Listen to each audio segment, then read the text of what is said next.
SSC 2025 নম্বর বিভাজন 9, 10 এবং 11, 12 দুটোর ক্ষেত্রেই 2016তে কী ছিল এবং 2025-এ কী করা হলো বিস্তারিত দেখে নাও।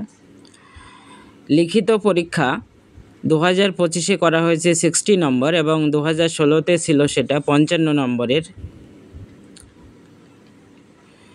শিক্ষকতার অভিজ্ঞতা 10 নম্বর করা হয়েছে এবং আগে ছিল 0, অর্থাৎ আগে কোনো নম্বর ছিল না অভিজ্ঞতার ভিত্তিতে।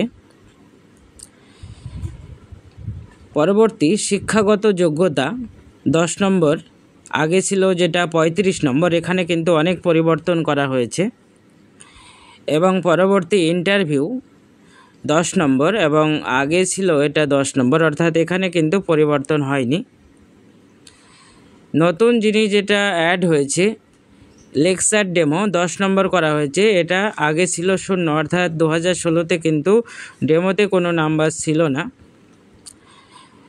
2025-এর মোট নাম্বার হচ্ছে 100 এবং 2016তেও ছিল 100। এই হচ্ছে নম্বর বিভাজন।